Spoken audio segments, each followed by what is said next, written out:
Well, telcos and customers have been caught by surprise after tech giant Google announced it would be cutting off support for phones made by Huawei. This was following security concerns about the Chinese company. The ban means new phone models will have to go without popular apps like Google Play, Gmail, Google Maps and YouTube. Let's get some more on this now with cyber expert from the University of New South Wales in Canberra, Nigel Fair. Nigel, good to see you today. What are the concerns here? Why did Google take such a big step?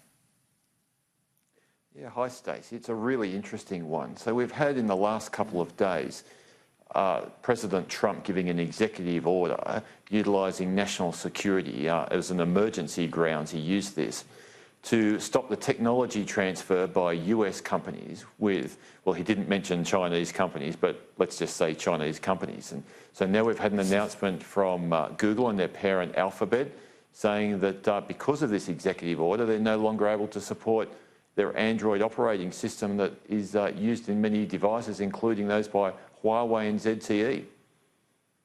And is this affecting people in Australia as well, or is it just those in the US with a Huawei device? At this stage, it's just people in the US, but it's going to have global ramifications when you look at broader technology transfer, when you look at a lot of chips are made in the US and they're exported to China for various devices. And there's a whole ecosystem around apps, app development, manufacture of devices and everything, which is a global supply chain. But the other thing we really don't know is how this executive order is going to play out for existing devices. So it's one thing saying for anything new, it's not going to be supported by Gmail apps, map apps, etc. But for existing devices, are they going to keep getting their security updates, for example? Are they going to get just the public updates or the ones they primarily get, which are the behind-the-scenes security updates? So what's the advice for people with a Huawei device now? Do they just have to download different apps, or is there any specific advice for them?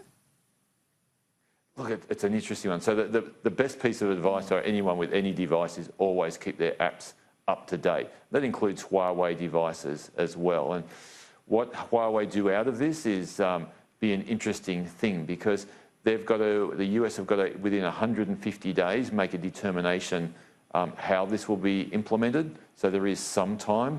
But during that time, I'm guessing Huawei are probably thinking themselves, if they're not already, about creating their own apps themselves and their own operating system to get around this, and that itself will be a really interesting and a big thing for them to do. Yeah, it absolutely will be, especially if any other companies come forward and follow suit. Do you think that's likely? You're mentioning operating systems, or? Yeah. Well, Google has made this ban. Do you think any other app organisations will do the same and not allow their products to be put on Huawei devices? Well, at this stage, it's only the US, but the US are the dominant player when it comes to everything internet. In fact, really just about everything technology. So Apple, of course, have got the opposite. They have a total closed proprietary-only system, so they don't come into it with their iPhone and similar operating system, the iOS. It's only the Google Android system, which is freely and openly available for anyone and any developer to create apps and to use at any stage they like. So that is the trade-off of using open-source apps, is it when something like this happens. And there's also trade developments and other aspects around this as well. We just don't know how long this will play out and whether there'll be any other market entrants which will start creating open source operating systems for mobile devices. Yeah, it's interesting to hear that some of the Australian companies that sell Huawei devices weren't informed of this. So they're now trying to work out how it affects them, if it'll impact them at all, because they weren't made aware of the changes. So what happens now? Do you expect some people will reconsider even selling Huawei devices?